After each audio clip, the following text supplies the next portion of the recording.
These games have been amazing so far, great performances from the athletes on the field of play, and we have seen probably the best performances ever here. An incredible organizing committee, committed, fantastic venues. It's just great feeling to be here.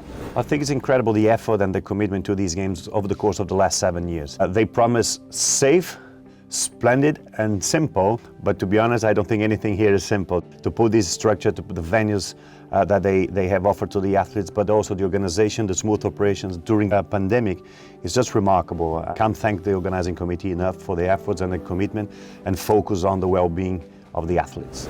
The countermeasures and the playbooks really work. I think during the Olympics, during the Paralympics, very few cases. The cases were identified, no spread in the villages. We promised the athletes that these games were going to be safe, the safest, and I think the athletes are feeling that. They are only focused on delivering great performances on the field of play because they know they are in the safest place on earth when it comes to the COVID-19 situation. It's impossible to name one, in all the 6 sports here. I've been to the 6 sports. It's amazing to see the level and thinking on the last 2 seasons and how difficult it was due to pandemic for the athletes to really train and to compete abroad, to see the level here is just outstanding. Of course, we still have the finals of the team sports here, but we have seen some incredible performances on snow so far. I think this is going to be the way until the end. I think there are many legacies from these games. First, I would like to touch on the host nation.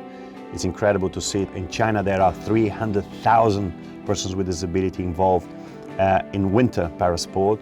Also from a barrier-free perspective, 300,000 facilities were made barrier-free for these games or because of these games, so it's great legacy here. But also in a nation of 83 million persons with disability, I think the change in perspective, there's a new generation now being impacted by these games. People who maybe they were too young and in 2008, now for sure their views have changed. And this is a very strong message of inclusion to the whole world. So in that sense, I think the legacy of these games, it's been absolutely incredible. We have seen it on the summer. Those of us who were already with the Paralympic movement in the lead up to the Beijing Summer Games in 2008, we knew that this could happen, and we saw the progress in the last 4 years during the seasons. Pyeongchang, I think, was already a debut. Maybe we didn't think that we would be seeing so many Chinese athletes winning medals, but they have a long-term planning, they have very good resources, and they have the drive and the will to do it. So yes, it was expected, maybe not in the level we're seeing here, but yeah, it was expected to China to be very strong in the medal table.